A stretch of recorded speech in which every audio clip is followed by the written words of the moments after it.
Hello guys, നിങ്ങൾ ഓർക്കുന്നുണ്ടാവും ഈ അടുത്തിടയ്ക്ക് മമതാ ബാനർജി പറഞ്ഞിട്ടുള്ളൊരു സ്റ്റേറ്റ്മെൻറ്റ്. അതായത് പീഡനത്തിനിരയായ പെൺകുട്ടി രാത്രി 2 മണിക്ക് പുറത്തിറങ്ങിയത് എന്തിനാണെന്നാണ് അവർ ചോദിച്ചത്. അതായത് അധികാരവും രാഷ്ട്രീയവും ഒക്കെ കൈയാളുന്നൊരു സ്ത്രീയായിട്ട് കൂടി, എങ്ങനെയാണ് പൊതുമണ്ഡലം പ്രവർത്തിക്കുന്നത് എന്നൊക്കെ അറിയാവുന്നൊരു സ്ത്രീയായിട്ട് കൂടി അവരങ്ങനെ പറഞ്ഞിട്ടുണ്ടായിരുന്നു. അപ്പോൾ പിന്നെ മലയാളിയുടെ പൊതുബോധം ഏത് രീതിയിലാണ് പ്രവർത്തിക്കണമെന്നൊക്കെ നമുക്ക് ഊഹിക്കാവുന്നതേ ഉള്ളൂ അല്ലേ. ഞാനിങ്ങനെ പൊതുവെ പറയാൻ പോകുന്നത് സ്ത്രീകളുടെ രാത്രി യാത്രകളെ കുറിച്ചിട്ടാണ്. അതായത് നമുക്ക് രാത്രി യാത്രകൾ അത്ര ഇഷ്ടമുള്ളപ്പോൾ അതിന് കൊടുക്കേണ്ടി വരുന്ന വില ചെറിയതായിട്ടുള്ള കാര്യങ്ങളല്ല എന്ന് എനിക്കെപ്പോഴും തോന്നാറുണ്ട്. അതായത് ഇപ്പോൾ അതിനെ കുറച്ചുകൂടി കൾച്ചറലി നമ്മൾ മനസ്സിലാക്കേണ്ടതുണ്ടെന്ന് തോന്നുന്നുണ്ട്. അതായത് ഞാൻ ഈ അടുത്തിടയ്ക്ക് ഒരു റിസർച്ച് പേപ്പർ വായിച്ചതാണ്. അതിനകത്ത് പറയുന്നൊരു കാര്യം വളരെ ഇൻട്രസ്റ്റിംഗ് ആയിട്ട് തോന്നി. അതിപ്പോൾ ഈ രാത്രി യാത്രകൾക്കിടയിലുണ്ടാകുന്ന ഭീകരമായ സ്വത്വങ്ങളുമായിട്ടുള്ള ഏറ്റുമുട്ടലുകളൊക്കെ ഇല്ലേ, അതിനെക്കുറിച്ചിട്ടുള്ള കഥകൾ എല്ലാ ഭാഷകളിലും ഉണ്ടെന്നാണ് ഈ പഠനം പറയുന്നത്.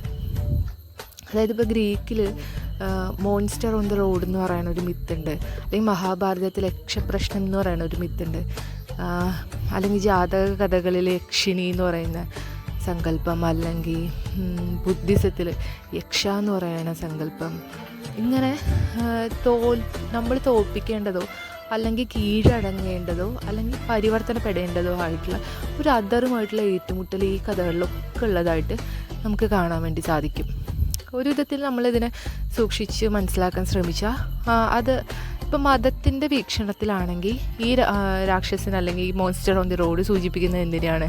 അതായത് അതിജീവിക്കേണ്ട ഒരു വിശ്വാസിയുടെ പരീക്ഷേനെയാണത് സൂചിപ്പിക്കണമെന്ന് നമുക്ക് മനസ്സിലാക്കാൻ പറ്റും. അല്ലെങ്കിൽ വേറൊരു വിധത്തിൽ ഇപ്പോൾ അധികാരത്തിൻ്റെ പരിധി, അതായത് രാജ്യത്തിൻ്റെ അതിർത്തിക്ക് വെളിയിലുള്ള അധികാരത്തിൻ്റെ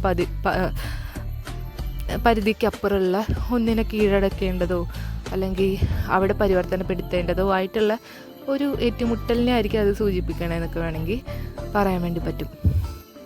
ഇപ്പോൾ അല്ലെങ്കിൽ മതത്തിൻ്റെ കാര്യത്തിൽ വേറൊരു കാര്യം പറയാവുന്നത്, ഒന്നില്ലെങ്കിൽ മതം മാറാതെ അതിജീവിച്ചൊരു വിശ്വാസിയെയോ അല്ലെങ്കിൽ മതം മാറി പരിവർത്തനപ്പെടുന്ന ഒരു വിശ്വാസിയെയോ നമുക്കവിടെ കാണാൻ വേണ്ടി പറ്റും. ആ ഒരു പരീക്ഷ അതിൽ ഭയക്കുന്നുണ്ട് ഈ സുരക്ഷിതമായ അതിർത്തിനെ ഭേദിക്കുമ്പോഴെന്ന് നമുക്ക് മനസ്സിലാക്കാം. ഇനി നമ്മൾ കാണുന്ന യക്ഷിക്കഥകളിലൊക്കെ പോലുള്ള, അതായത് ഈ ഭൗതിക സുഖങ്ങളെല്ലാം അതിജീവിക്കേണ്ട വിശ്വാസി നേരിടുന്ന ഒരു പരീക്ഷയാണ് ചിലപ്പോൾ നമ്മൾ യക്ഷിക്കഥയിലൊക്കെ പ്രധാനമായിട്ടും കാണാം. അപ്പോൾ ഇങ്ങനത്തെ ഈ കഥകളുടെ എല്ലാത്തിലും കാണുന്ന പൊതുവായിട്ടുള്ള പ്രവണതകളെല്ലാം ഒന്നിച്ചു ചേരുന്നത് മലയാളത്തിൻ്റെ സാഹചര്യത്തെ യക്ഷിക്കഥകളിൽ കാണാൻ വേണ്ടി പറ്റും എന്ന് നമുക്ക് മനസ്സിലാക്കാൻ പറ്റും. അതായത് ഒരു സുരക്ഷിതത്വത്തെ ലംഘിച്ച് നമ്മൾ രാത്രി യാത്ര ചെയ്യാൻ തുടങ്ങുമ്പോഴൊക്കെ പലതരം പേടികൾ ഉള്ളതുപോലെ അല്ലേ. കേരളത്തിൻ്റെ സാഹചര്യത്തിൽ അത് പറഞ്ഞു തരുന്നത്, നമ്മൾ യാത്ര ചെയ്യാനൊക്കെ തുടങ്ങുമ്പോൾ ഉള്ളത് ഇത്തരം ഒരു ചരിത്രപരമായ ഭയത്തിന് സാധ്യതകളൊക്കെ നിൽക്കുമ്പോൾ തന്നെ ഒരു വശത്ത് മലയാളിയുടെ സദാചാര ബോധമാണ് രാത്രി യാത്രകൾക്ക് സ്ത്രീകളെ തടസ്സപ്പെടുത്തുന്ന ഒരു കാര്യം എന്ന് പറയാൻ വേണ്ടി പറ്റും. ഇനി പറഞ്ഞു വന്നത് എനിക്ക് രാത്രി യാത്രകൾ ഇഷ്ടമാണെന്നാണ്.